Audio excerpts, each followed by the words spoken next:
Suara pertama yang didengar Anissa setiap hari bukanlah kokok ayam jantan atau alarm dari telepon genggamnya, melainkan bunyi panci yang sengaja diletakkan dengan keras di atas kompor oleh Ibu Ratna, mertuanya. Itu adalah penanda. Sebuah lonceng tak terlihat yang memanggilnya untuk segera meninggalkan kamar sempitnya dan memulai tugas. Pagi itu, seperti ratusan pagi sebelumnya, Anissa bergerak dalam senyap. Ia melewati ruang tengah yang temaram, di mana bayangan perabotan kayu jati yang berat tampak seperti monster-monster yang sedang tidur.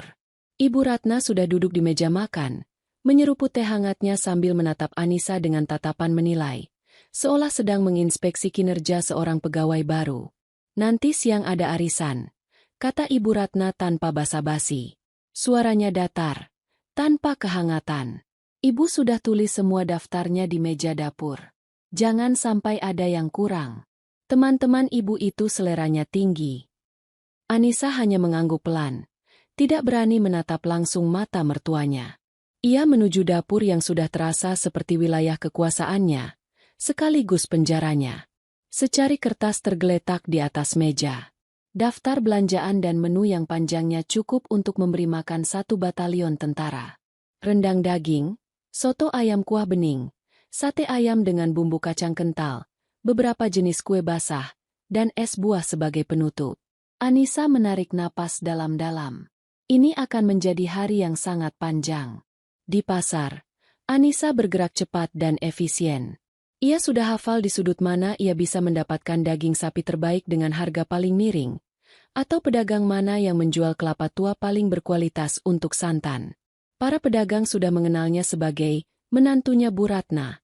Sebuah julukan yang terdengar biasa saja, namun bagi Anissa terasa seperti cap kepemilikan. Ia bukan Anissa, ia adalah properti milik orang lain. Setiap rupiah ia hitung dengan cermat, memastikan uang yang diberikan Ibu Ratna cukup, bahkan kalau bisa ada sisa untuk dikembalikan. Ia tahu, jika uang itu kurang sepeser pun, ia akan mendengar ceramah panjang tentang bagaimana orang miskin tidak tahu cara mengelola keuangan. Kembali ke rumah. Dapur menjadi medan perangnya. Aroma bawang merah dan bawang putih yang ditumis memenuhi udara, disusul wangi ketumbar, jahe, dan lengkuas yang digeprek. Tangannya bergerak lincah, mengupas, memotong, mengulek, dan menumis. Ia memasak rendang, masakan andalan almarhumah ibunya, dengan resep yang ia hafal di luar kepala. Saat mengaduk santan kental yang mulai mengeluarkan minyak, benaknya melayang pada ibunya di desa. Ibunya pernah berkata, masakan yang paling enak itu dimasak dengan hati yang gembira. Nis. Anissa tersenyum getir. Hati mana yang bisa gembira jika memasak di bawah tatapan pengawas yang dingin? Ibu Ratna sesekali masuk ke dapur. Bukan untuk membantu, tapi untuk menginspeksi. Ia akan mengangkat tutup panci, mencium aromanya, lalu berkomentar. Santanmu jangan sampai pecah. Ya, nanti malu-maluin. Atau, ayam untuk satenya jangan terlalu kecil potongannya, nanti dikira kita ini pelit. Setiap komentarnya bagai jarum kecil yang menusuk-nusuk kesabaran Anissa. Menjelang tengah hari, semua hidangan telah siap. Meja makan di ruang tengah ditata dengan begitu indah. Piring-piring saji keramik mahal milik Ibu Ratna kini terisi penuh dengan hasil kerja keras Anissa. Aroma masakan yang menggugah selera menyebar ke seluruh penjuru rumah. Sebuah ironi karena sang koki justru mulai merasa mual karena kelelahan. Anissa, panggil Ibu Ratna dari ruang tengah. Ia sudah berganti pakaian dengan gamis sutra berwarna marun yang berkilauan. Wajahnya dipoles riasan tebal. Kamu bereskan dapur. Setelah itu di dapur saja. Kalau ada yang habis, nanti ibu panggil. Jangan keluar-keluar. Bajumu itu sudah bau bawang. Anissa menatap daster kusam yang ia kenakan. Memang ada beberapa noda kuah, dan bau asap dapur melekat erat di kainnya. Ia hanya bisa menelan ludah, menahan perih di hatinya. Ia kembali ke dapur, duduk di bangku kayu kecil di sudut ruangan, tempatnya biasa makan sendirian. Tak lama, suara tawa dan obrolan para tamu mulai terdengar. Ibu-ibu sosialita, teman-teman arisan Ibu Ratna, datang dengan pakaian mewah dan perhiasan yang gemerlapan. Anissa bisa mendengar semua percakapan mereka dari dapur. Wah, Ratna, Rumahmu meriah sekali hari ini. Masakannya banyak sekali. Puji seorang tamu. Tentu saja, ini kan acara spesial. Jawab Ibu Ratna dengan nada bangga yang dibuat-buat. Aku sendiri yang turun tangan memasak semuanya dari pagi. Anissa menunduk, meremas jemarinya. Kebohongan itu meluncur begitu saja dari mulut mertuanya. Semudah ia membalikan telapak tangan. Ini rendangnya juara sekali. Erate. Bumbunya meresap sempurna. Empuk dagingnya juga pas. Resep dari mana ini? Suara lain menimpali. Itu suara Bu Lastri, tetangga sebelah rumah yang Anissa tahu cukup baik hati. Jantung Anissa berdebar.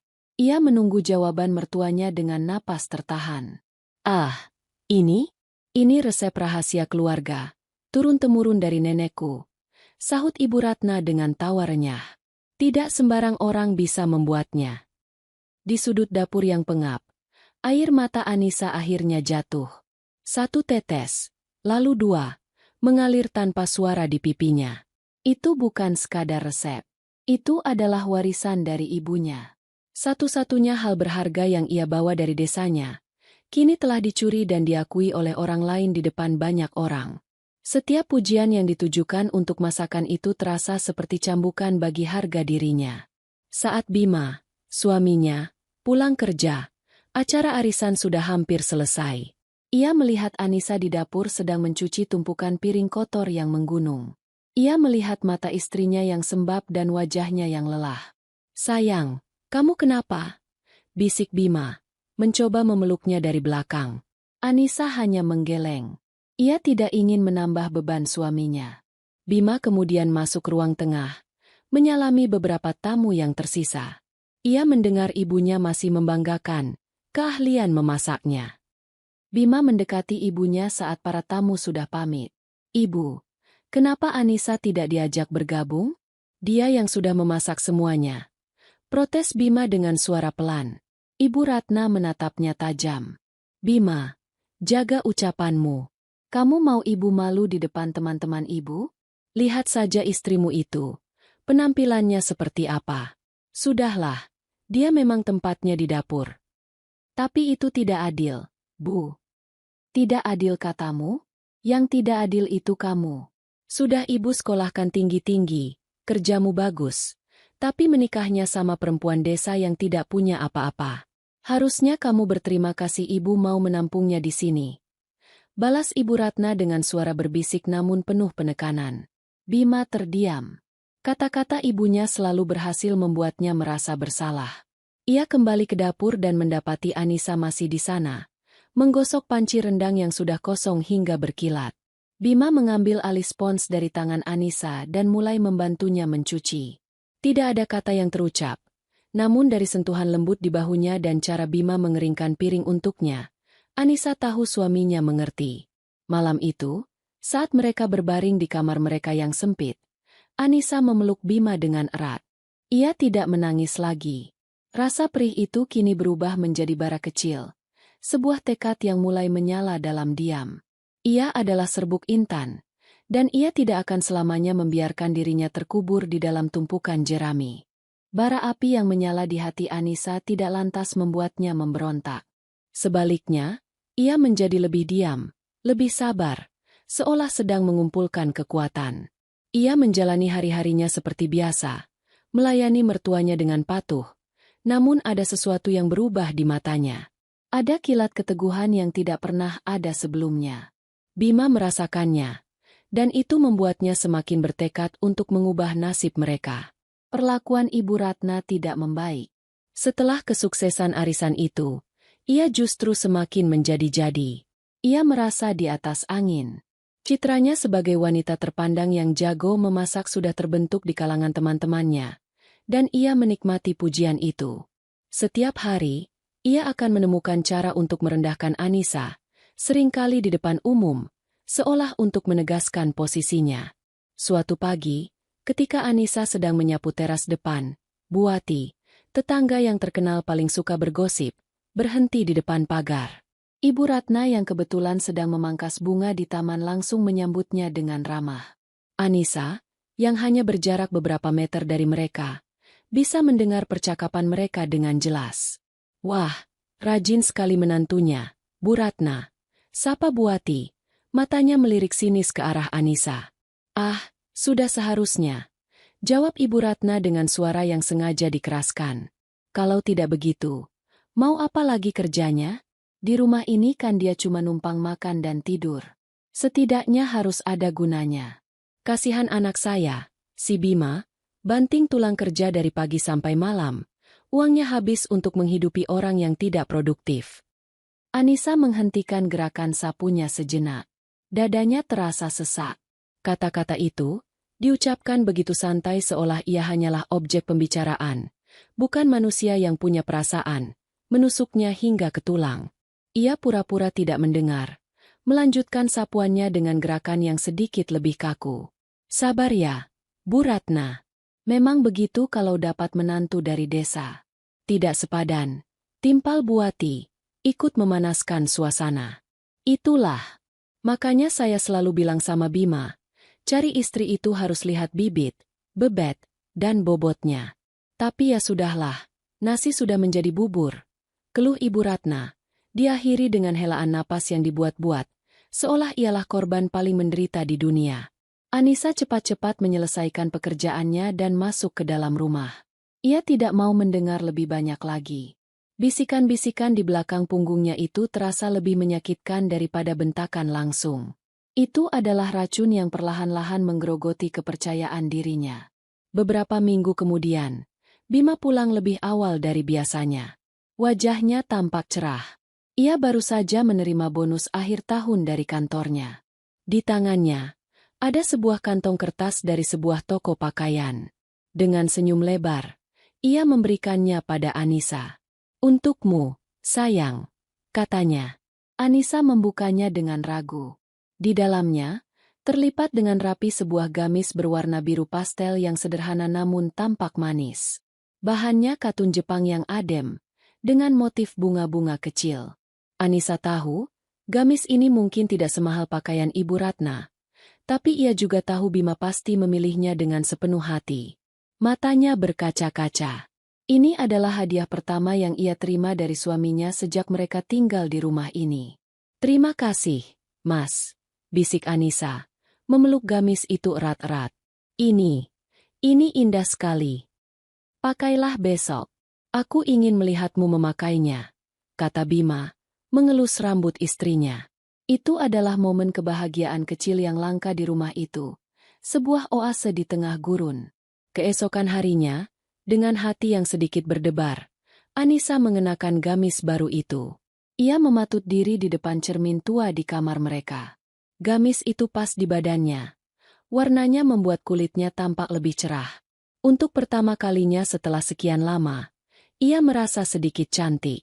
Ia keluar dari kamar dengan langkah ringan, berharap bisa memamerkannya pada Bima sebelum suaminya berangkat kerja. Namun, yang pertama kali melihatnya adalah Ibu Ratna. Ia sedang duduk di meja makan, menunggu sarapan disiapkan. Ia menatap Anissa dari atas ke bawah. Bibirnya mengerucut membentuk garis tipis penuh cibiran. Pagi-pagi sudah dandan. Baju baru? Tanyanya. Nadanya terdengar seperti interogasi. Iya, Bu. Kemarin dibelikan Mas Bima. Jawab Anissa pelan. Oh, jadi uang bonusnya dipakai untuk beli kain beginian. Ibu Ratna berdiri dan mendekati Anissa. Ia menyentuh bahan gamis itu dengan ujung jarinya. Bahannya murahan begini. Warnanya juga norak. Berapa harga baju ini? Paling juga tidak sampai 100.000. Bima itu capek-capek kerja. Uangnya malah dihamburkan untuk hal tidak berguna. Lebih baik uangnya dibelikan panci baru. Panci di dapur itu sudah banyak yang gosong. Setiap kata adalah tamparan. Kebahagiaan kecil yang tadi dirasakan Anissa menguap seketika, digantikan rasa malu dan sakit hati. Bima keluar dari kamar. Sudah rapi dengan kemeja kerjanya. Ia tersenyum melihat Anissa. Wah, cantik sekali istriku. Cantik apanya? Norak begini, sahut Ibu Ratna ketus. Lalu kembali duduk di kursinya. Cepat siapkan sarapan. Bima bisa terlambat. Suasana sarapan menjadi tegang. Bima mencoba mencairkan suasana dengan memuji penampilan Anissa lagi. Namun Ibu Ratna menanggapinya dengan dengusan. Anissa hanya menunduk, mengaduk-aduk nasinya tanpa selera. Saat Anissa hendak menyajikan soto ayam yang masih panas ke dalam mangkuk untuk Ibu Ratna, kejadian itu terjadi.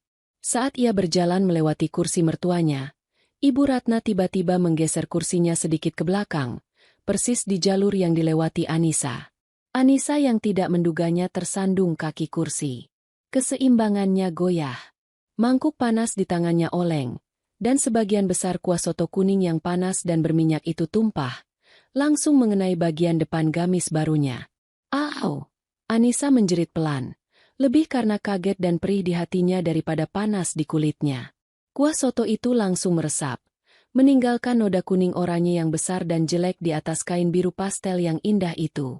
Gamisnya rusak. Hadiah dari suaminya, simbol kebahagiaan sesaatnya, kini telah ternoda. "Aduh, Anissa, kamu ini ceroboh sekali," seru Ibu Ratna, seolah Anissa yang bersalah. "Lihat, kan, lantainya jadi kotor. Cepat ambil lap." Bima langsung berdiri dan menghampiri Anissa. "Kamu tidak apa-apa? Panas?" tanyanya cemas. "Tidak apa-apa, Mas," jawab Anissa dengan suara bergetar. "Maaf ya, Anissa. Ibu tidak sengaja geser kursi," kata Ibu Ratna dengan ekspresi datar, tanpa rasa bersalah sedikit pun. Sebuah permintaan maaf yang terasa lebih menghina daripada diam. Anissa tahu. Ia tahu itu bukan ketidaksengajaan. Cara Ibu Ratna menggeser kursinya, waktunya yang begitu tepat, tatapan puas yang sekilas ia lihat di mata mertuanya. Semua itu terlalu jelas. Ini adalah hukuman karena ia berani merasa bahagia. Malam itu, setelah seharian menahan tangis, Anissa tidak bisa lagi membendungnya. Di dalam kamar mandi, ia mencoba mencuci noda di gamisnya. Ia menguceknya dengan sabun colek, berharap noda kuning itu bisa hilang. Tapi noda kunyit dan minyak itu membandel, seolah mengejek usahanya. Air matanya jatuh bercampur dengan air sabun, membasahi kain yang ia genggam. Ia tidak menangis meraung-raung, hanya isakan tanpa suara yang membuat bahunya berguncang hebat. Bima masuk ke kamar mandi dan melihat pemandangan itu. Hatinya seperti diremas. Ia melihat istrinya yang kuat, yang selalu sabar, kini hancur karena selembar kain ternoda. Ia mendekat, mengambil gamis itu dari tangan Anissa dan melemparkannya ke keranjang cucian. Lalu, ia menarik Anissa ke dalam pelukannya. "Cukup," bisik Bima. Suaranya serak menahan amarah dan kesedihan. "Aku tidak tahan lagi melihatmu seperti ini. Penderitaan ini harus berakhir." Anissa mengangkat wajahnya, menatap suaminya dengan mata yang basah. "Sabar ya, sayang," kata Bima sambil menyeka air mata di pipi Anissa. Tangannya gemetar. Aku janji kita akan pergi dari sini. Kita akan membangun istana kita sendiri. Tempat di mana tidak ada seorang pun yang bisa menumpahkan kuah soto ke bajumu lagi. Kita akan buktikan pada mereka. Kita akan buktikan bahwa kita berharga." Di dalam kamar mandi yang sempit dan lembab itu, sebuah sumpah telah diucapkan. Bukan sumpah balas dendam, melainkan sumpah untuk meraih martabat. Malam itu, mereka tidak hanya berbagi ranjang, tetapi juga berbagi sebuah rencana. Rencana yang akan mereka bangun bata demi bata, dalam sunyi, hingga tiba saatnya mereka bisa bersuara. Bisikan di balik punggung itu akan mereka ganti dengan decak kagum yang tak bisa disembunyikan. Janji yang diucapkan Bima di kamar mandi malam itu tidak menguap bersama embun pagi. Janji itu mengendap, menjadi fondasi baru bagi hubungan mereka. Keesokan paginya, saat Anissa meletakkan secangkir kopi di depan Bima, tatapan mereka bertemu di atas uap kopi yang mengepul. Tidak ada kata yang terucap, namun ada kesepakatan di sana. Sebuah persekutuan rahasia telah lahir di jantung rumah yang penuh opresi itu. Mereka adalah dua konspirator yang merencanakan kemerdekaan mereka sendiri. Hari-hari berikutnya terasa berbeda. Udara di rumah itu masih sama menyesakannya. Sindiran Ibu Ratna masih setajam silet, tetapi Anissa kini memiliki perisai tak kasat mata. Perisai itu adalah harapan. Ia tidak lagi menunduk saat mertuanya mengomel. Ia akan menatap lurus ke depan, ke dinding atau ke potret keluarga di ruang tamu. Benaknya sibuk menghitung-hitung resep baru atau strategi untuk mendapatkan pelanggan. Dunianya tidak lagi terbatas pada dinding rumah ini. Dunianya kini seluas kemungkinan yang bisa ia ciptakan. Bima memulai pergerakannya. Ia memberitahu atasannya bahwa ia bersedia mengambil setiap pekerjaan lembur yang ada. Ia juga mulai mencari proyek-proyek sampingan yang bisa ia kerjakan dari rumah. Sebagai seorang akuntan di sebuah perusahaan swasta, keahliannya dalam mengurus pembukuan sangat dicari oleh usaha-usaha kecil. Malam, setelah Ibu Ratna masuk ke kamarnya untuk menonton sinetron favoritnya, Bima akan menyalakan laptop tuanya di kamar mereka yang sempit. Suara ketukan tombol keyboard yang pelan dan ritmis menjadi musik latar dari revolusi sunyi mereka. Ibu Ratna tentu saja menyadari perubahan itu. Bima sekarang pulangnya malam terus. Keluhnya pada Anissa suatu sore. Pasti karena di rumah tidak betah. Kamu itu sebagai istri bagaimana, sih? Tidak bisa membuat suami kerasan di rumah.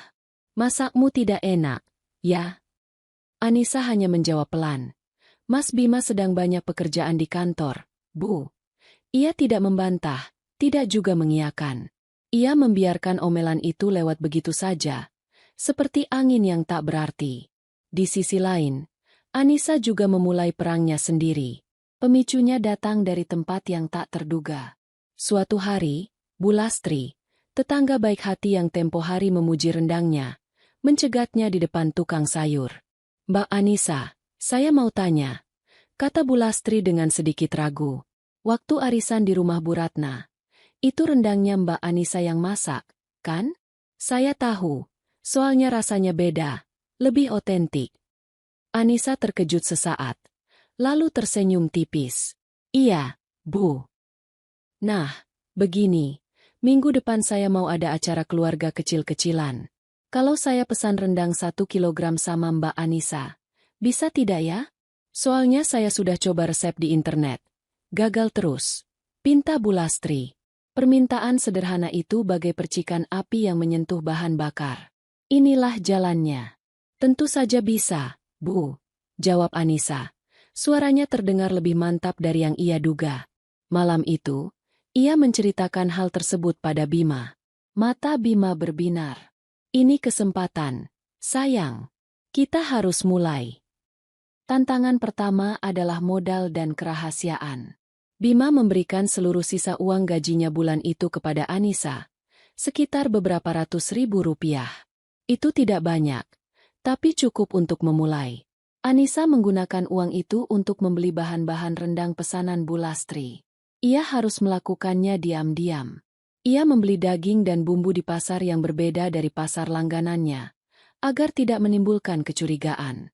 Ia menyimpan semua bahan itu di dalam sebuah kardus bekas dan menyembunyikannya di bawah tempat tidur mereka yang sempit.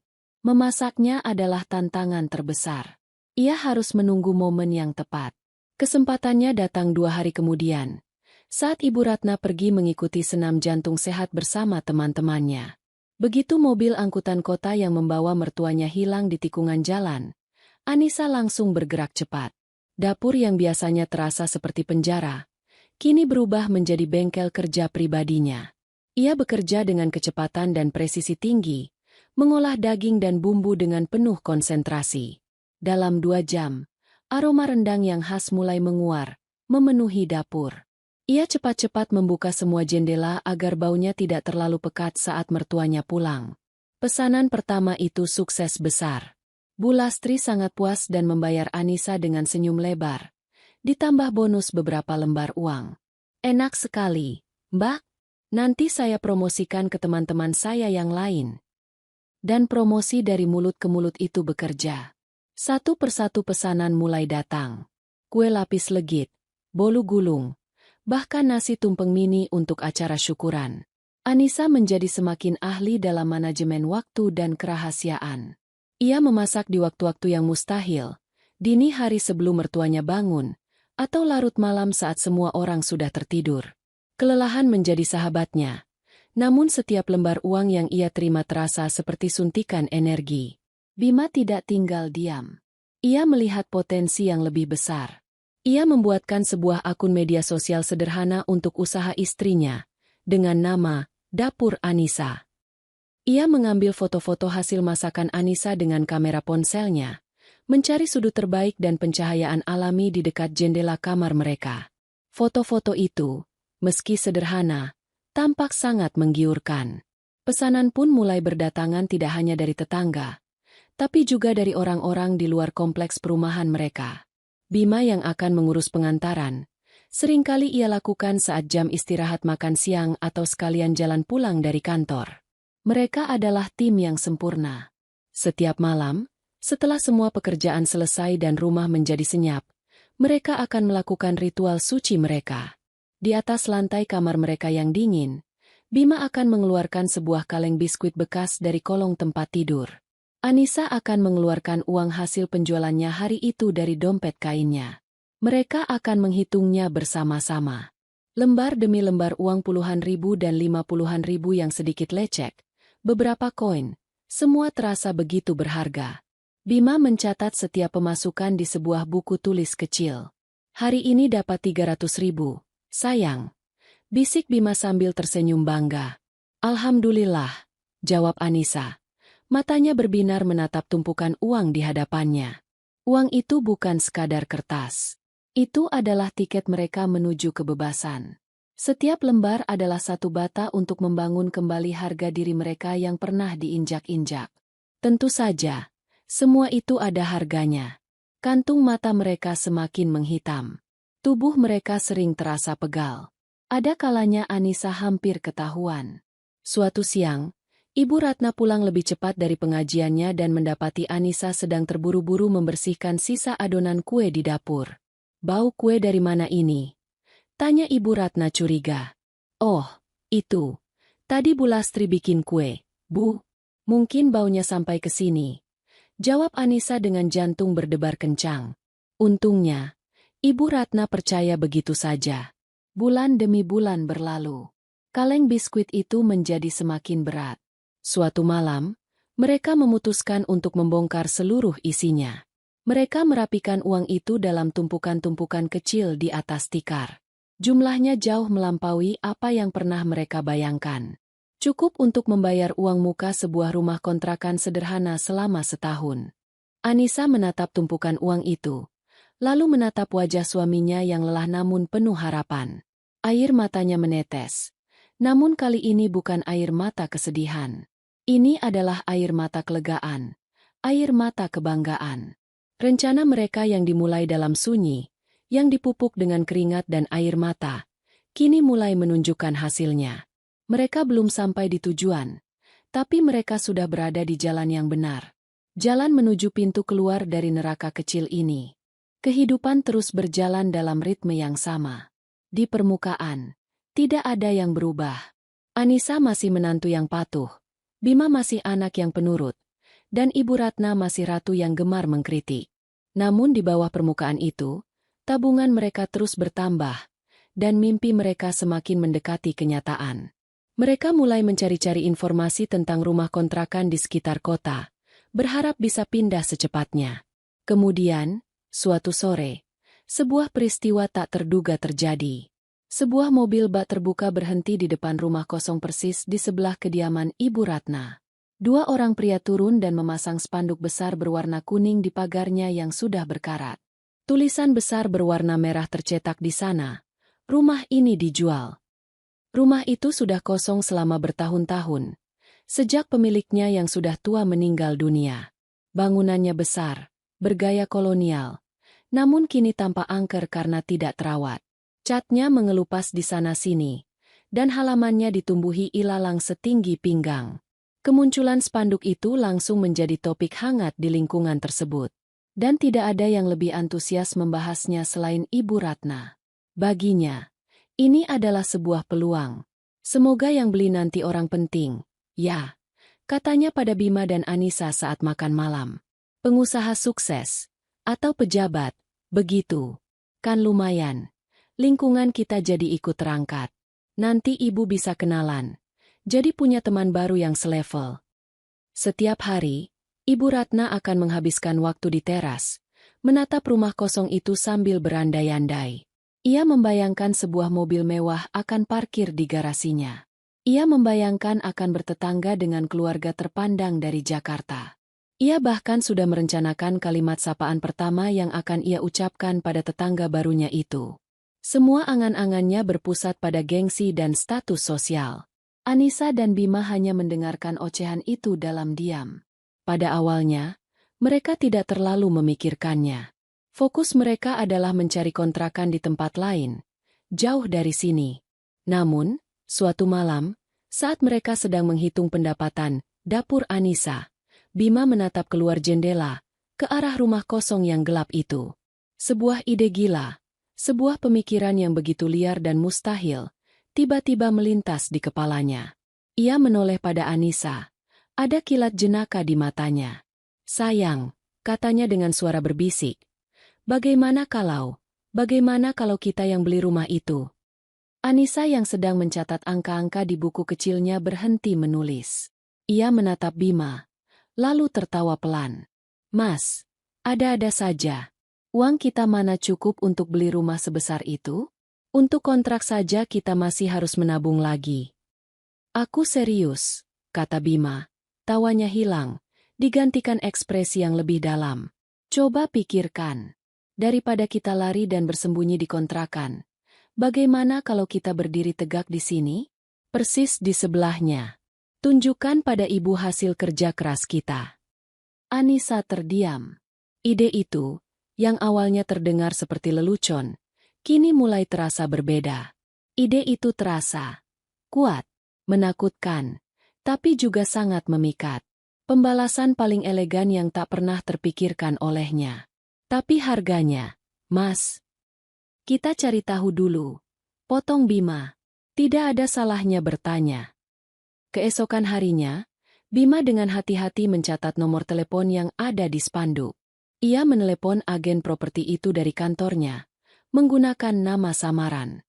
Saat sang agen menyebutkan harga penawarannya, lutut Bima terasa lemas. Angkanya sangat besar. Namun, sang agen menambahkan, "Tapi pemiliknya sedang butuh uang cepat, Pak. Harganya masih sangat bisa nego. Apalagi kalau Bapak bayar tunai." Malam itu, mereka berdua tidak bisa tidur. Mereka membongkar lagi kaleng biskuit mereka. Mereka menghitung ulang semua tabungan mereka, ditambah proyeksi pendapatan dari usaha Anissa dan bonus akhir tahun Bima yang akan datang. Mereka menuliskan angka-angka itu di atas kertas. Lalu, Bima menuliskan harga penawaran rumah itu. Ada selisih yang cukup besar. "Kita masih kurang," kata Anissa lirih, sedikit kecewa. "Tapi tidak banyak," balas Bima optimis.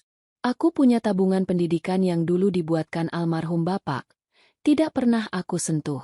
Lalu, dengan status kepegawaianku, aku bisa mengajukan pinjaman kecil ke koperasi kantor. Bunganya rendah. Kita bisa, Nis. Aku yakin kita bisa." Ini adalah sebuah pertaruhan besar. Seluruh jerih payah mereka selama ini akan dipertaruhkan untuk satu tujuan yang nekat. Anissa menatap wajah suaminya. Ia melihat keyakinan di sana. Dan ia teringat semua hinaan, semua air mata, semua malam-malam melelahkan di dapur.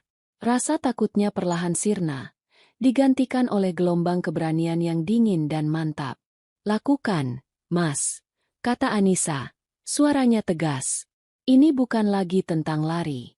Ini tentang merebut kembali apa yang seharusnya menjadi milik kita, harga diri."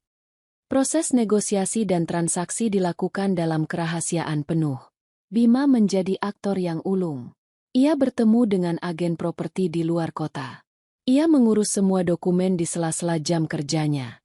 Anissa bekerja 2 kali lebih keras, menerima semua pesanan yang masuk untuk memastikan mereka punya cukup uang tunai untuk uang muka.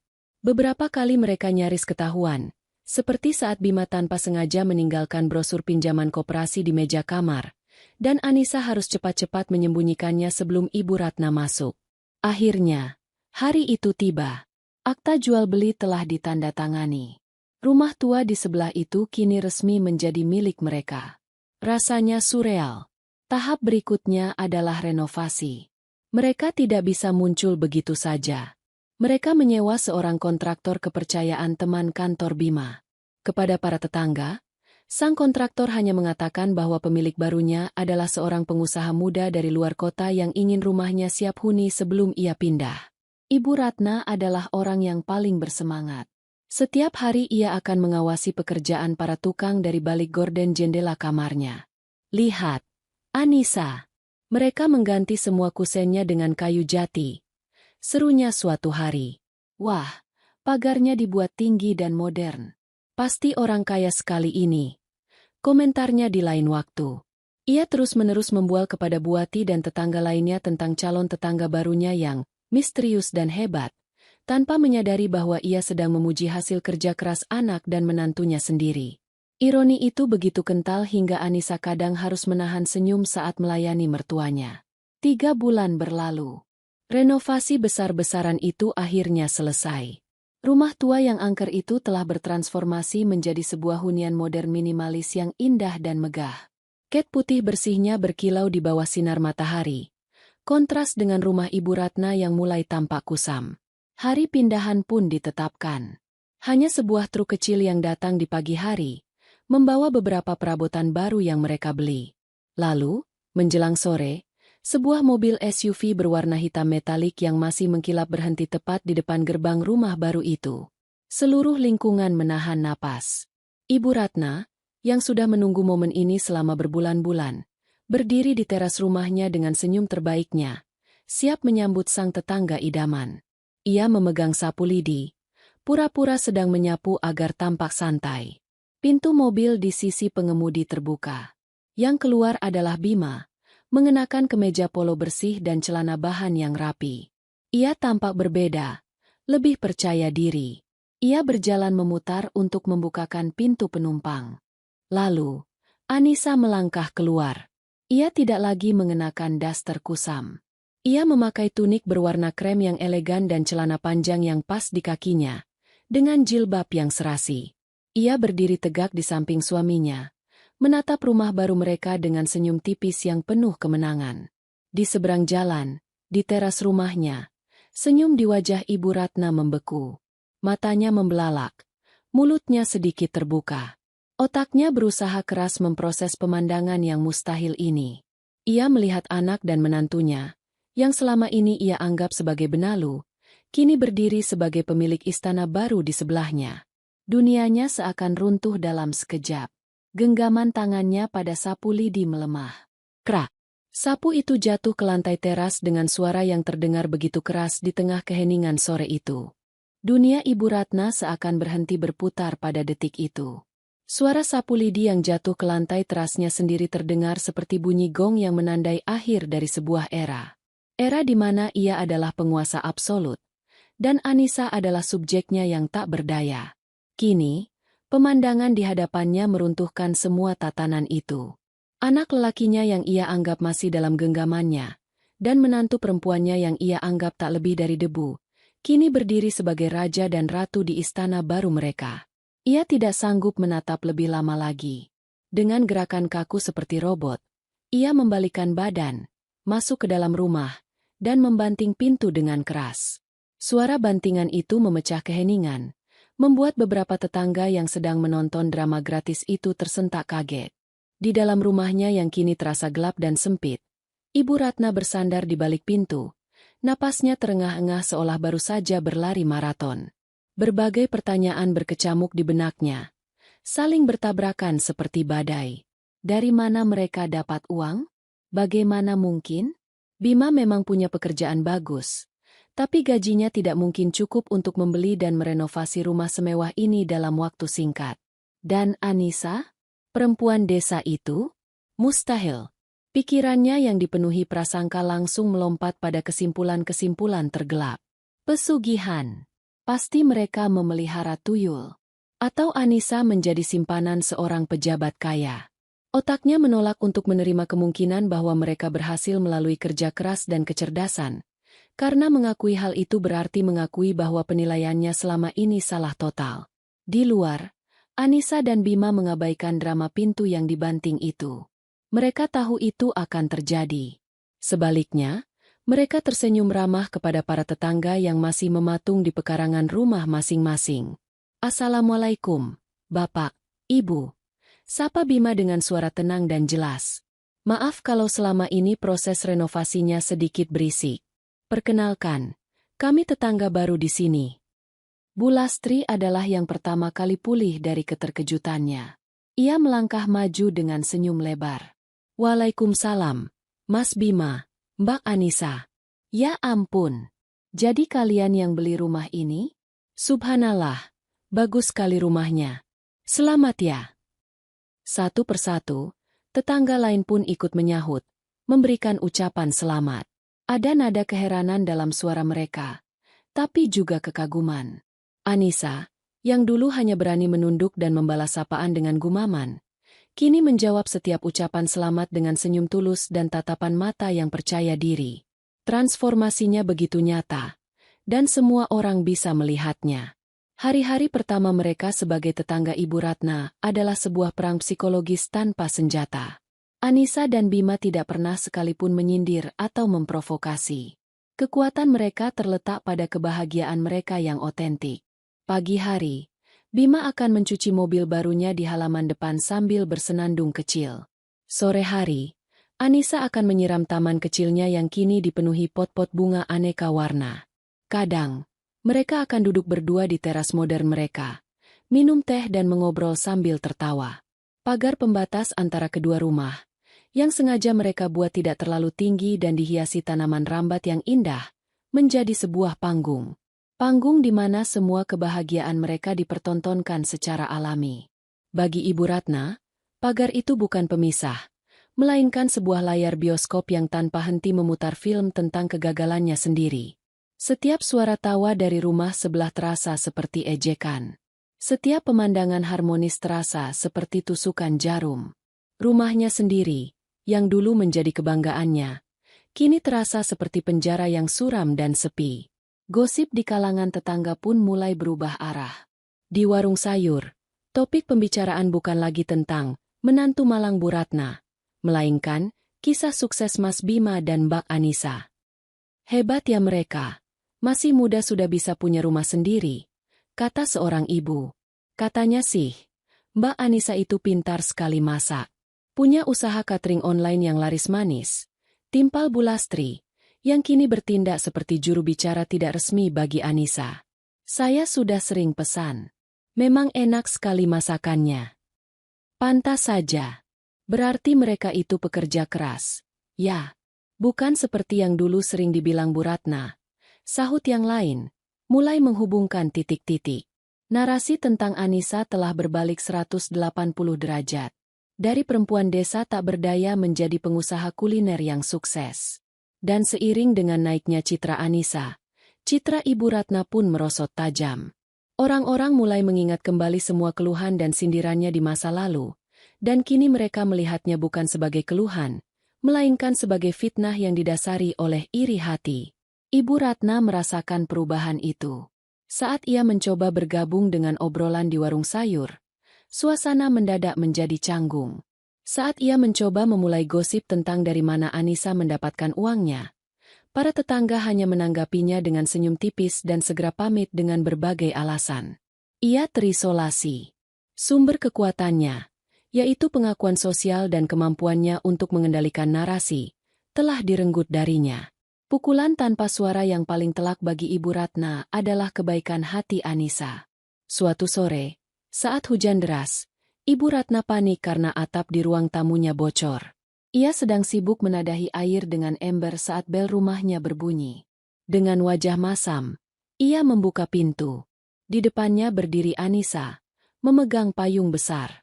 "Assalamualaikum, Bu," sapa Anissa lembut. "Tadi dari jendela saya lihat sepertinya atap Ibu bocor. Ini saya bawakan kue bolu, masih hangat, untuk teman minum teh sambil menunggu hujan reda." Ibu Ratna terpaku. Ia menatap nampan berisi kue bolu pandan yang masih mengepulkan uap tipis, lalu menatap wajah menantunya yang tampak tulus tanpa jejak dendam. Ia tidak tahu harus berkata apa. Kebaikan hati ini, di saat ia sedang terpuruk, terasa lebih menghinakan daripada makian apapun. Itu menunjukkan betapa besar jiwa Anissa, dan betapa kerdil jiwanya sendiri. Dengan tangan gemetar, ia menerima nampan itu tanpa mengucapkan terima kasih, lalu menutup pintu dengan pelan. Hari itu, ia memakan kue bolu itu sendirian di rumahnya yang bocor, dan untuk pertama kalinya, ia merasa benar-benar kalah. Beberapa minggu setelah pindah, Anissa dan Bima memutuskan untuk mengambil langkah berikutnya dalam strategi pembalasan elegan mereka. Mereka akan mengadakan acara syukuran, atau yang lebih dikenal dengan sebutan housewarming party. Ini bukan sekadar pesta, ini adalah sebuah deklarasi. Deklarasi kesuksesan, kebahagiaan, dan kemandirian mereka kepada seluruh dunia, terutama kepada dunia kecil yang berpusat di rumah sebelah. Apa kita perlu mengundangnya? Tanya Anissa pada Bima suatu malam, saat mereka sedang menyusun daftar tamu. Nya, yang dimaksud tidak perlu disebutkan namanya. Bima menatap istrinya dalam-dalam. Justru kita harus. Kalau kita tidak mengundangnya, kita akan terlihat seperti anak dan menantu yang sombong dan lupa diri. Kita akan memberinya amunisi untuk menjelek-jelekan kita. Dengan mengundangnya, kita menunjukkan bahwa kita tidak punya masalah apa-apa. Biarkan dia yang terbakar oleh apinya sendiri.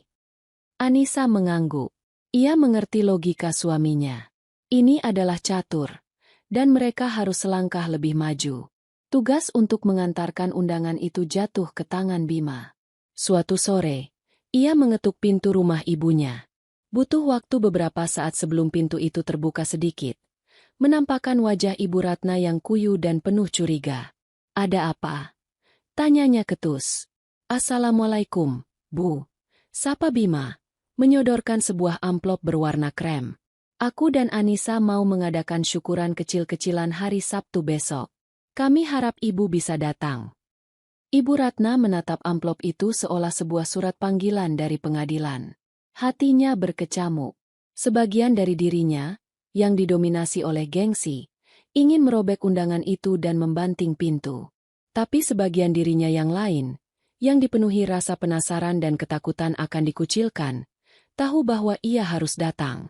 Ia harus melihat sendiri isi rumah itu, mencari-cari kekurangan, mengumpulkan bahan untuk gosip agar ia bisa merebut kembali posisinya. Ya, nanti Ibu lihat, jawabnya singkat, mengambil undangan itu dan langsung menutup pintu. Persiapan pesta pun dimulai. Ini adalah panggung besar pertama bagi Anissa sebagai nyonya rumah. Ia tidak lagi memasak sendirian dalam kegelapan. Dengan percaya diri, ia menelepon sebuah jasa catering ternama di kota itu untuk menyediakan hidangan utama. Saya mau menu terbaik yang kalian punya, katanya di telepon. Sebuah kalimat yang beberapa bulan lalu tak pernah berani ia impikan. Namun, ada beberapa hal yang ia tangani sendiri. Ini adalah sentuhan pribadinya, sekaligus serangan pamungkasnya. Ia memutuskan untuk membuat sendiri beberapa hidangan penutup dan satu menu istimewa, rendang daging. Resep warisan ibunya itu. Ia akan menyajikannya dengan bangga di bawah atap rumahnya sendiri, bukan lagi sebagai juru masak siluman, melainkan sebagai sang empunya hajat. Hari Sabtu pun tiba.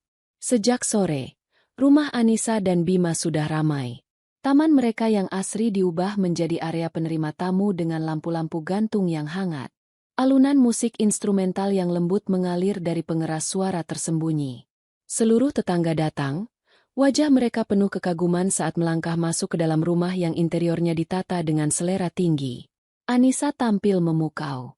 Ia mengenakan kaftan modern berwarna zamrud yang membuatnya tampak anggun dan berwibawa. Ia menyambut setiap tamu dengan senyum ramah, memperkenalkan diri, dan berbasa-basi dengan luwes. Bima selalu berada di sisinya, menatap istrinya dengan penuh kebanggaan. Ibu Ratna datang nyaris terlambat. Ia memakai gamis lamanya yang paling mewah, berusaha keras untuk tidak terlihat kalah bersinar. Ia masuk dengan dagu terangkat, matanya bergerak liar, memindai setiap sudut ruangan, mencari cacat. Ia mencoba menyapa beberapa tetangga, namun mereka hanya membalas sekenanya sebelum permisi untuk mengambil makanan atau mengobrol dengan Anissa. Ia merasa seperti orang asing di lingkungannya sendiri.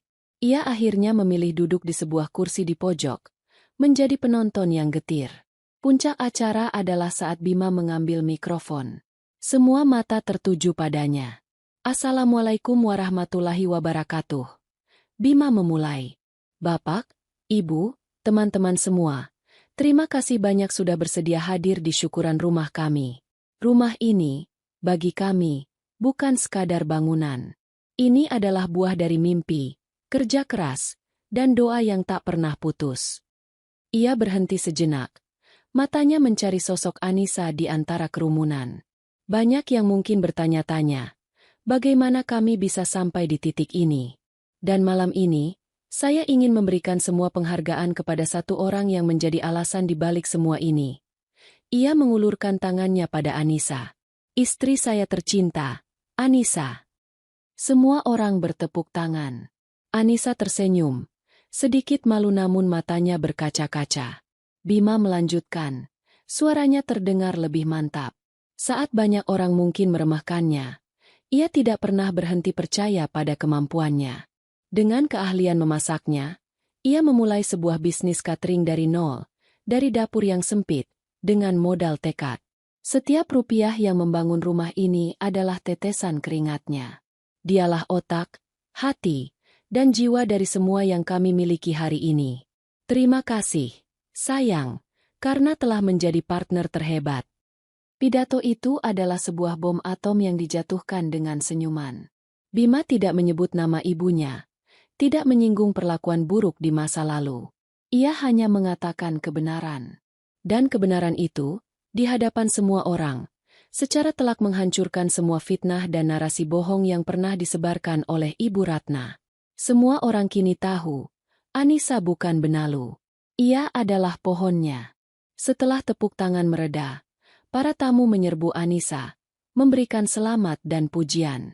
Ibu Ratna, dari kursinya di pojok, hanya bisa menatap nanar. Ia merasa seperti ditelanjangi di depan umum.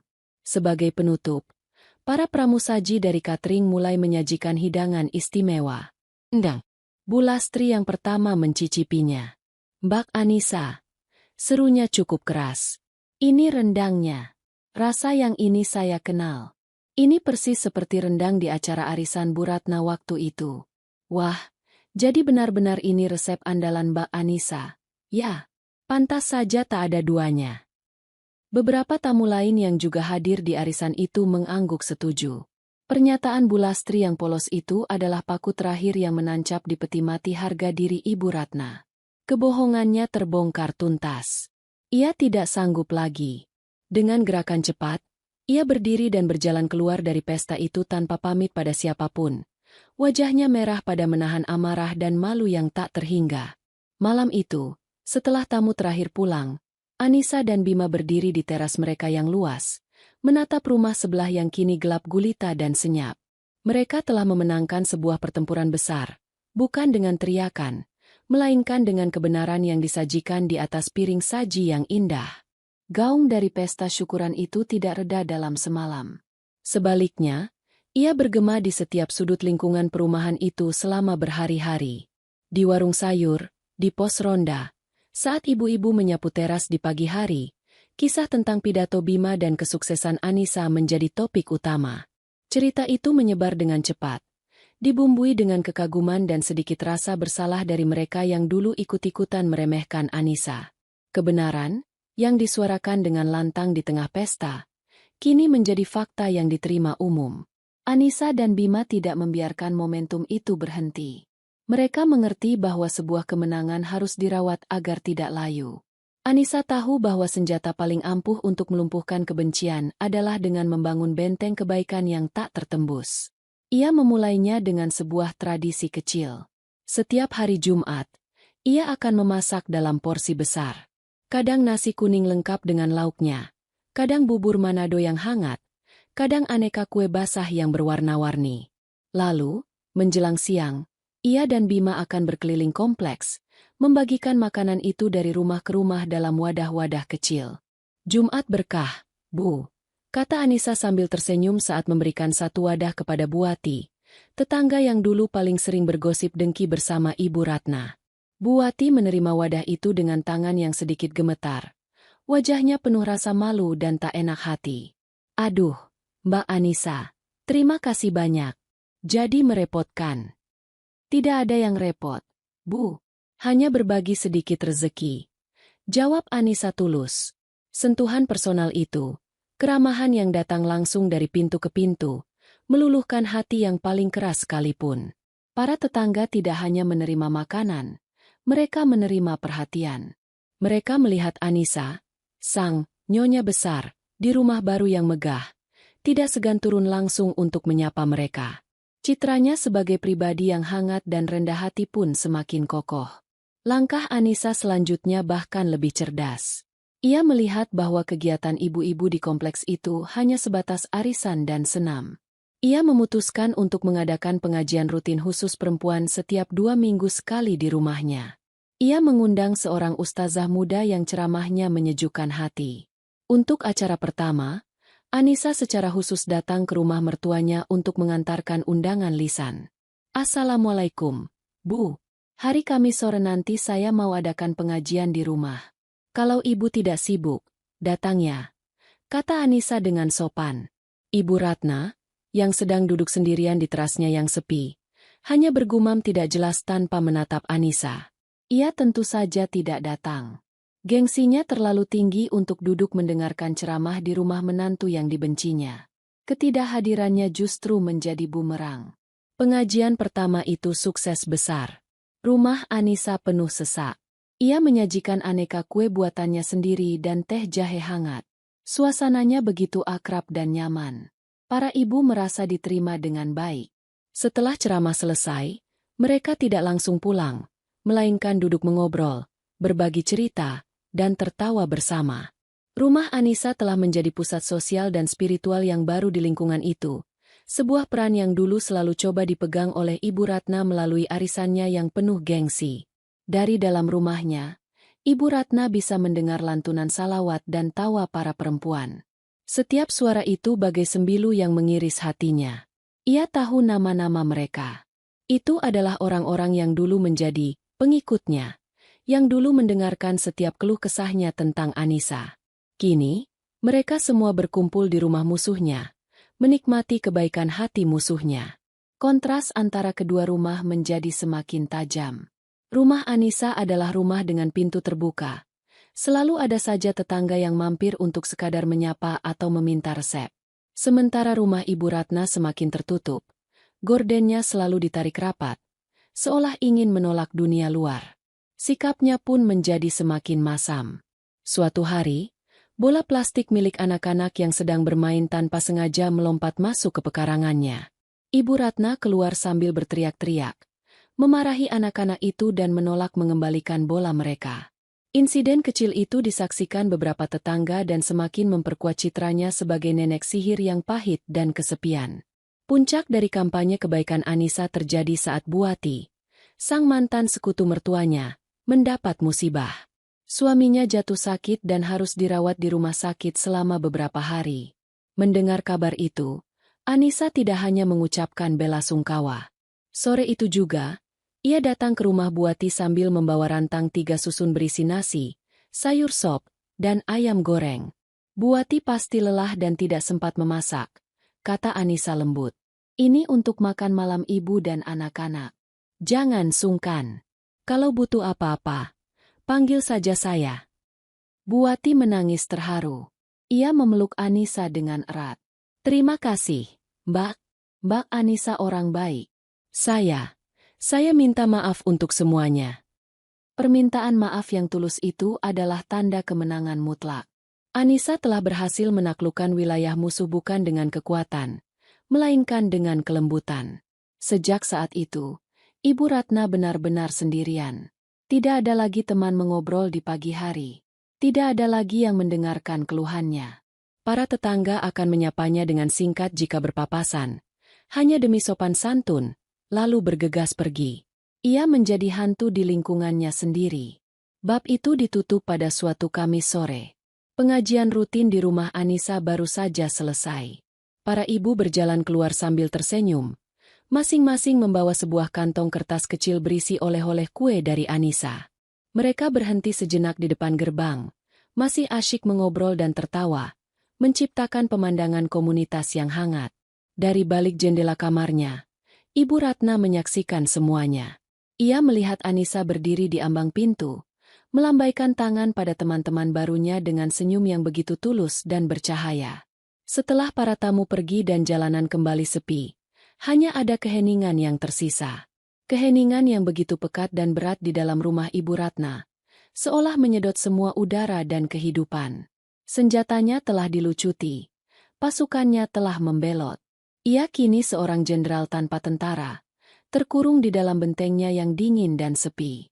Kekalahan dalam sunyi ternyata jauh lebih menyiksa bagi Ibu Ratna daripada kekalahan dalam perang terbuka.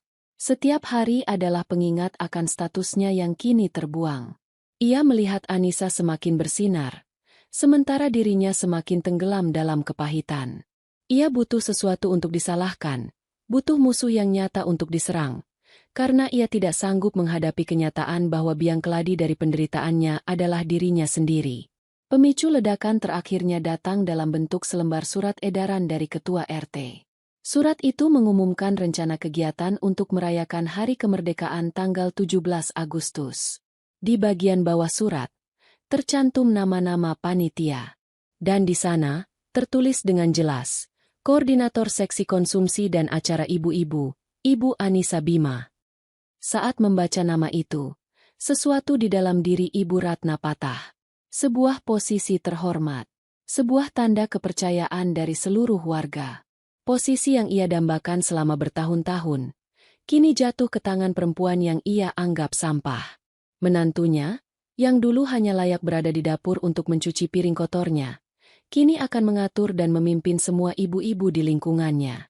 Ini adalah penghinaan pamungkas yang tidak bisa ia telan. Amarah yang selama ini ia pendam meledak tanpa bisa dikendalikan lagi.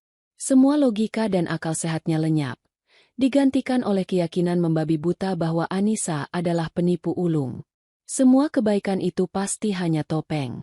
Semua senyuman itu pasti palsu.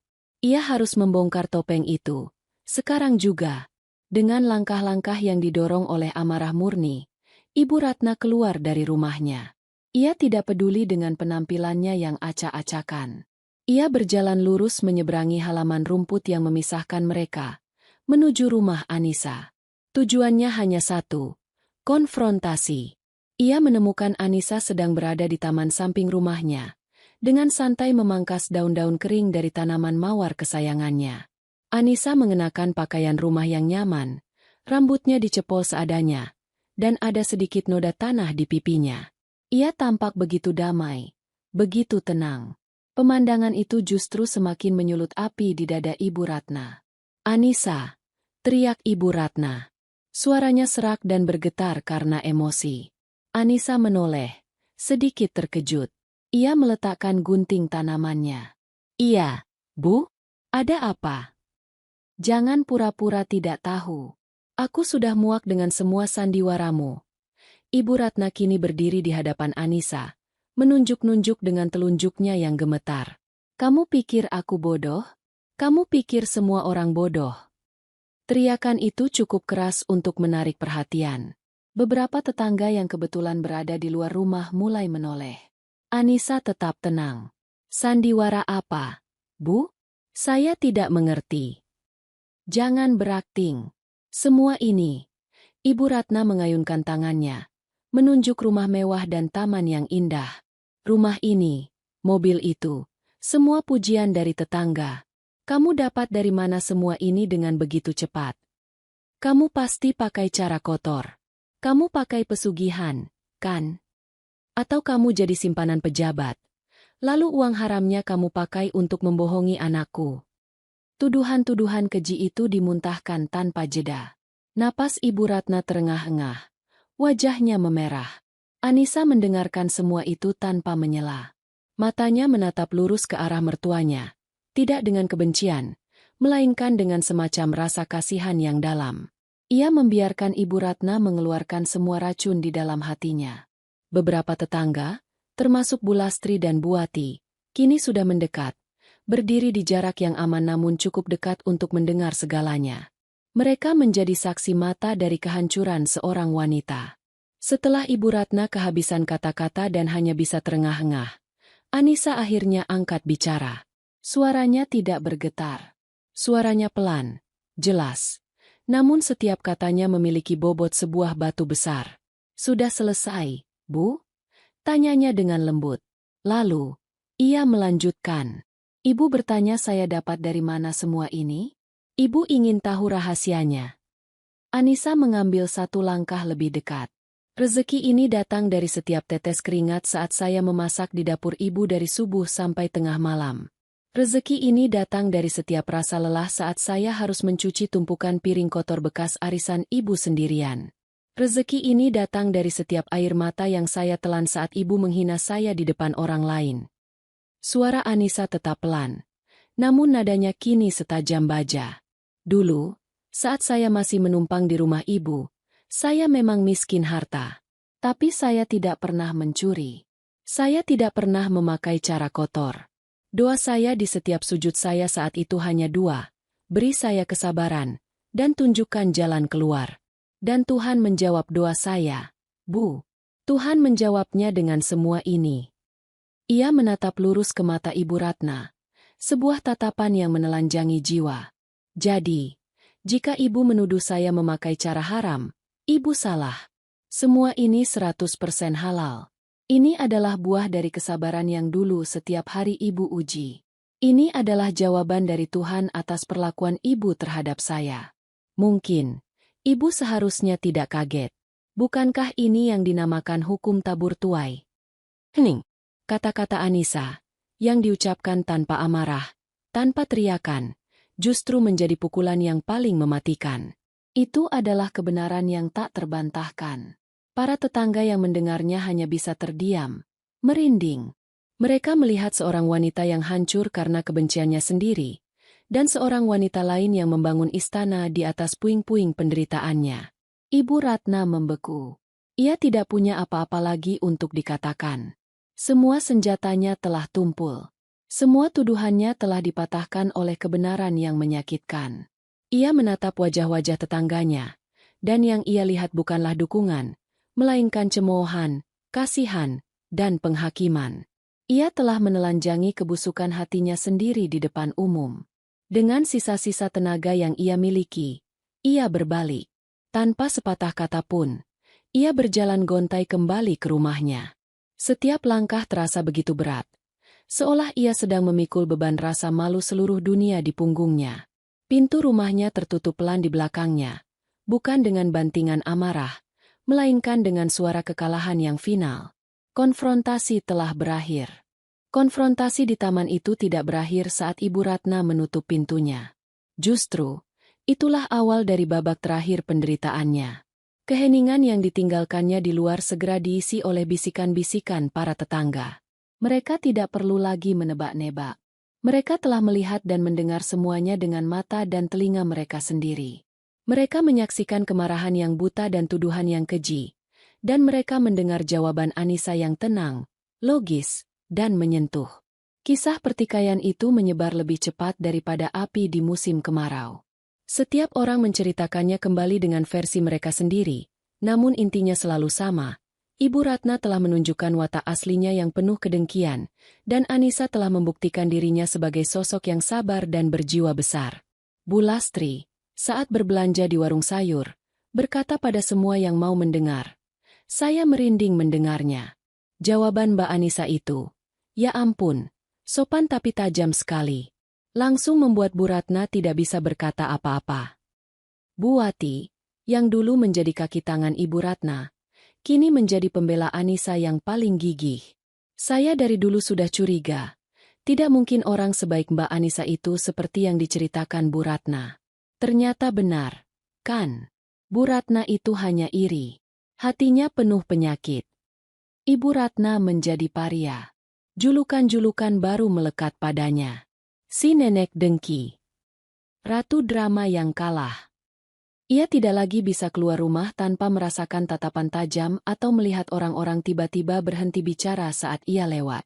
Rasa malu itu menjadi sebuah entitas yang hidup, sebuah api tak kasat mata yang terus-menerus menjilat kulitnya, membuatnya merasa panas, bahkan di hari yang sejuk sekalipun.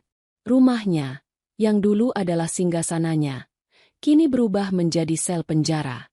Ia mengurung diri di dalamnya, hari demi hari. Gorden jendela tidak pernah lagi terbuka. Ia hanya berani mengintip dari celah kecil, melihat kehidupan berjalan normal di luar tanpanya. Ia melihat tukang pos mengantarkan paket ke rumah Anissa, mungkin berisi bahan-bahan baru untuk usaha cateringnya. Ia melihat mobil-mobil teman Anissa datang dan pergi, mengantarkan anak-anak mereka untuk bermain bersama.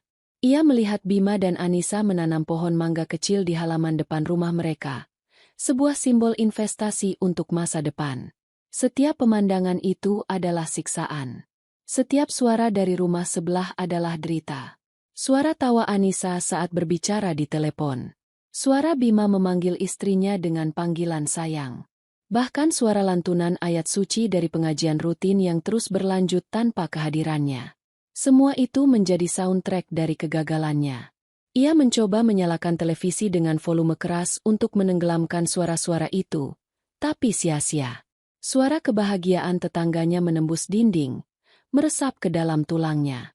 Ia mulai hidup seperti hantu. Makanan ia pesan melalui aplikasi online, dan ia akan menyuruh pengantar untuk meninggalkannya di pagar, mengambilnya saat keadaan sudah sepi. Ia rindu mengobrol, ia rindu menjadi pusat perhatian, tapi ia terlalu malu untuk menunjukkan wajahnya. Api malu itu telah menghanguskan semua keberanian dan harga dirinya, hanya menyisakan abu kepahitan. Puncak dari penderitaan batinnya datang pada suatu sore di musim penghujan. Langit yang semula cerah tiba-tiba berubah menjadi kelabu pekat. Angin kencang mulai bertiup, diikuti oleh hujan deras yang turun seperti dicurahkan dari langit. Rumah tua Ibu Ratna, yang perawatannya telah lama terabaikan, tidak sanggup menahan amukan alam. Talang air di atapnya ada yang tersumbat, membuat air meluap dan merembes masuk melalui plafon di ruang tamu. Tetes demi tetes, lalu semakin deras, menciptakan genangan air di lantai keramiknya yang kusam. Sebuah jendela tua di dapur tidak bisa tertutup rapat, membuat angin dan tempias hujan masuk, membasahi sebagian dinding. Ibu Ratna panik. Sendirian, ia berlari pontang-panting, meletakkan ember dan baskom di bawah atap yang bocor, menyumpal celah jendela dengan kain lap. Suara petir yang menggelegar seolah menertawakan usahanya yang sia-sia. Ia merasa begitu kecil, begitu tak berdaya, terperangkap dalam rumahnya sendiri yang mulai lapuk dan memberontak. Di tengah kepanikannya, matanya tanpa sengaja melirik keluar jendela, ke arah rumah Anissa. Pemandangan yang ia lihat di sana membuatnya berhenti bergerak. Teras rumah Anissa yang luas dan tertutup rapat tampak seperti sebuah pulau kedamaian di tengah badai. Lampu taman yang temaram memancarkan cahaya kuning yang hangat. Di sana, di atas sebuah sofa rotan yang nyaman, duduklah Anissa dan Bima. Anissa bersandar di bahu suaminya. Keduanya dibalut selimut tebal yang sama. Di atas meja kecil di depan mereka, ada dua cangkir mengepulkan uap, mungkin teh atau coklat panas. Mereka tidak berbicara. Mereka hanya duduk diam, menatap badai di luar dengan ekspresi tenang dan damai, aman dan terlindungi di dalam surga kecil mereka. Kontras itu begitu brutal. Di sini, di rumahnya, ia berjuang sendirian melawan kebocoran dan dingin, dikelilingi oleh kegelapan dan suara ember yang beradu dengan tetesan air. Di sana, di rumah mereka, ada kehangatan, keamanan, dan kebersamaan. Pada saat itulah Ibu Ratna akhirnya mengerti. Ia tidak akan pernah bisa menang. Ia tidak berperang melawan Anissa. Ia berperang melawan kebahagiaan. Dan kebahagiaan adalah musuh yang tak terkalahkan. Api malu yang selama ini membakarnya kini telah mencapai intinya, menghanguskan sisa-sisa perlawanan terakhirnya. Yang ada hanya rasa lelah yang luar biasa dan keinginan untuk lari. Lari sejauh mungkin dari pemandangan yang menyiksanya ini. Malam itu, di tengah suara hujan dan tetesan air di ember, sebuah keputusan final telah dibuat di dalam hatinya yang beku. Keputusan Ibu Ratna tidak diumumkan dengan drama.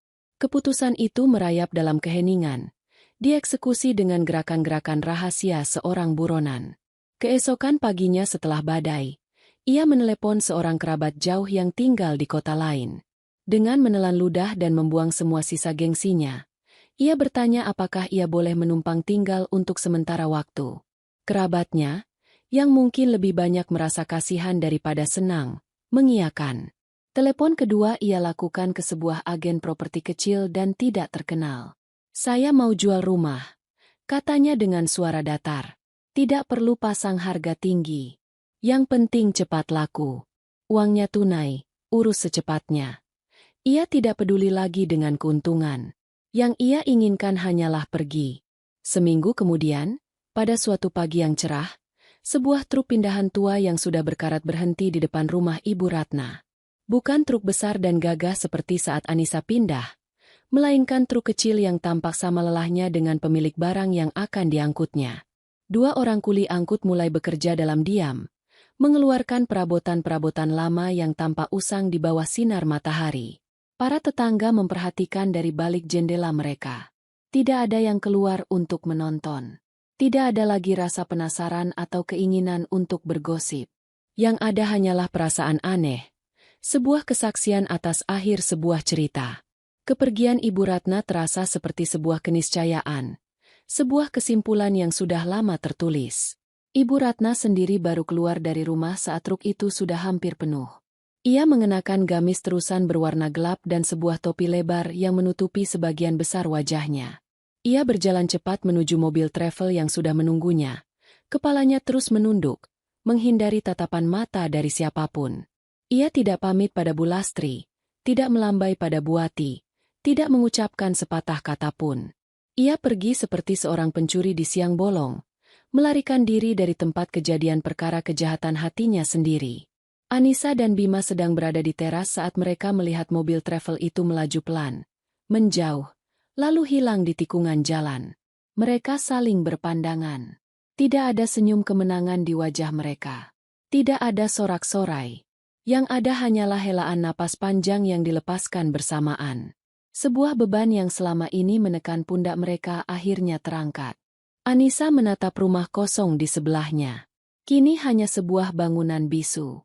Ia tidak merasakan kebencian. Yang ia rasakan justru sedikit kekosongan, dan sebersih rasa kasihan pada wanita tua yang telah memilih jalan kehancuran untuk dirinya sendiri. Beberapa bulan berlalu. Kehidupan berjalan dengan ritme yang baru, ritme yang damai. Spanduk, dijual, terpasang lagi di rumah sebelah. Tapi kali ini tidak ada yang terlalu peduli. Pusat perhatian lingkungan itu kini adalah rumah Anissa. Usaha cateringnya semakin maju pesat. Ia bahkan sudah menyewa 2 orang asisten untuk membantunya. Yang lebih membahagiakan lagi, Anissa kini tengah mengandung anak pertama mereka. Perutnya yang mulai membuncit menjadi simbol harapan dan masa depan yang cerah. Suatu sore, Anissa dan Bima duduk di teras yang sama, tempat di mana Ibu Ratna dulu melihat mereka menonton badai. Bima mengelus perut Anissa dengan lembut. "Akhirnya kita tenang ya, sayang," bisik Bima. Anissa tersenyum, menyandarkan kepalanya di bahu suaminya. Ia menatap taman mereka yang rimbun, lalu ke rumah kosong di sebelahnya. Ia telah belajar sebuah pelajaran berharga. Pembalasan terbaik bukanlah dengan menghancurkan musuhmu. Pembalasan terbaik adalah dengan membangun hidupmu sendiri menjadi begitu indah, begitu kokoh, dan begitu bahagia, hingga keberadaan musuhmu tidak lagi terasa penting. Mereka tidak menang dengan menjadi sama kejamnya. Mereka menang dengan memilih untuk menjadi lebih baik. Rumah mereka, yang lahir dari impian dan air mata, bukan lagi monumen pembalasan. Ia telah menjadi sebuah sanktuari, sebuah surga kecil yang hangat, bukti nyata bahwa setelah badai paling gelap sekalipun, pelangi yang paling indah akan selalu menunggu. Dan di bawah langit yang damai itu, mereka siap menyambut kehidupan baru mereka. Kehidupan baru mereka. Kehidupan baru mereka. Kehidupan baru mereka. Kehidupan baru mereka. Kehidupan baru mereka.